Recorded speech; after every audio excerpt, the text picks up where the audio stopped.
Spider-Man No Way Home. Holy crap. So, quite a spectacle, action-packed, humorous, and heartbreaking, but did it live up to the expectations? Zach Pope? Yep. Oh my god, it did. I agree, it didn't live up to the expectations. You just want a well-done Spider-Man film.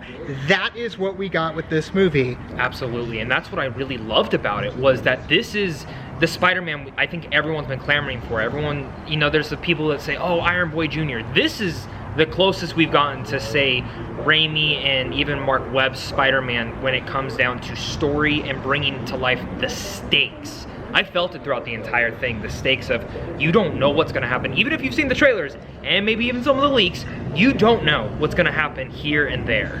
Right, the one thing that kind of stood out for me for the movie was the fact that, you know, you have a Spider-Man / Peter Parker story at its core of what, you know, Spider-Man and Peter Parker is like when the comics and all of that. Like, it does show that, which I felt like maybe was lacking a little bit with the other two movies that we got with Tom Holland. So I feel like this one really did bring it home for Peter Parker. And there's a reason why we keep going back to the well when it comes to previous Spider-Man movies, just in terms of getting that true Spider-Man goodness. And here, they brought the fire. They brought the Spidey web-slinging goodness across the board. Everything that you have seen in the trailers in terms of the villainous aspect of the story is everything that you knew, and they just start adding on top of that from past films and past characters. So when it comes down to it, guys, this is one that people are definitely gonna not be able to contain spoilers, especially just in conversations. People walking through the street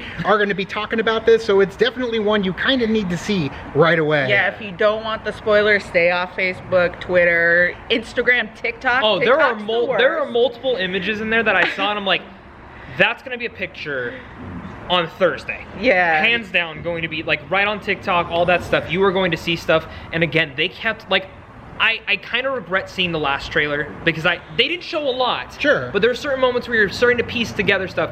But there are moments in there, I don't know about you guys, I cried at multiple points. Happy, sad, and I was like, I think we were probably the loudest people in there. Of course, yeah. Yeah, for being pressed too, like we were all like at the edge of our seats watching this movie, so it was great. To give you an idea, it's currently Tuesday. The movie doesn't drop until Friday, actually Thursday. But we got to see it and experience it with fans that were actually celebrating, hands up in the air. And that's the thing, it's so hard to contain it. Like, it feels like a roller coaster ride, and you say it, celebration. Yep. This is the celebration of Spider-Man. Absolutely. I don't know how you top this one. Like, I know, like, this movie ended perfectly to where you're like, I'm ready for the next chapter, and that was the greatest conclusion you could have to this Homecoming trilogy. I think that Tom Holland did a phenomenal job in this movie. Just the range that he had to take on with this, like he nailed it out of the park. And then Michael Giacchino doing the music. I mean, I enjoyed his music from the previous ones as well, and I'm glad because, you know, Doctor Strange, he did the music for Doctor Strange as well.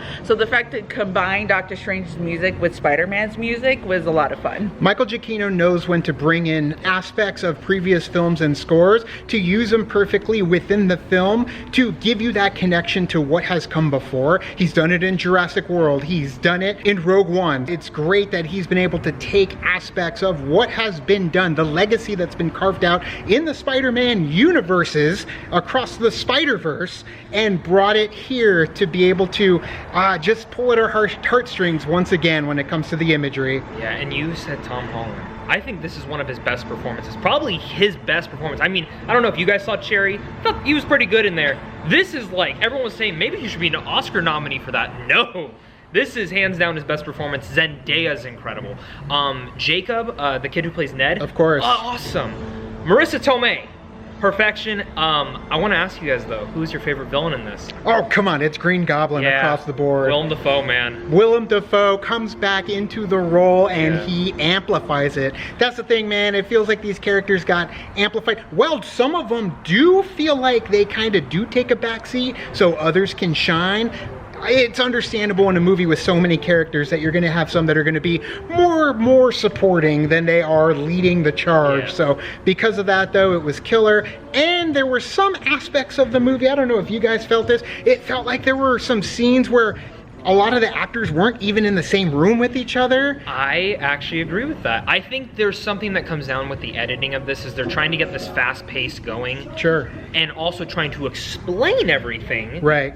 But it never feels too convoluted, which that's good, because if I take my dad to this, he'll actually understand what's going on. Correct. But the other aspect of it is, I wanted it to be longer. I think it could have been another 20 minutes, and I would have been fine with it. And it's going to require multiple views as well. We've got tickets for opening night. I don't know how many times you're going to watch it Twice. this weekend. So it's going to be one of those crowd bombastic reaction moments. An Avengers Endgame level threat in terms of sell-out crowd. We haven't had something like this for quite some time. So we're getting back into theaters. Absolutely. But Your guys, theater sold out? Yeah, no, sort of. like A little bit. every except for like It's like the first main two front rows, ones, right? Yeah. Everybody's trying to clamor for the best seats, and it's understandable why, because this movie deserves to be seen in the best auditorium and the best seats in the house. But guys, definitely check out Spider-Man No Way Home when it drops on Thursday, coming very soon. Anytime the weekend you can get out to watch it if you're a fan of Spider-Man and everything that is Spider-Verse.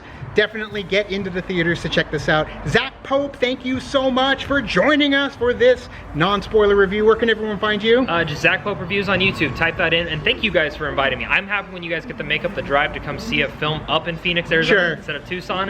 It's always, just a pleasure to have your guys' company here. Oh, so. Thanks, Zach. Encroaching on your turf, though. Him and all his critic buddies are sitting in the corner. There's that late to the party down from Tucson, Arizona. Well, we want you up here more, man, Absolutely. so. We appreciate it every time you and us can collaborate. But thank you guys so much. You can also do the thing On our Facebook, Twitter, Tumblr, Instagram, Discord. all the social networking gin joints, you know where they are. Kick into the party, fuel the party, keep the party going. On our Patreon, check out reactions to Arcane, The Boys, and Alice in Borderland, available on our channel. Thanks so much, and as always, Now it's time to say goodbye. this party is over.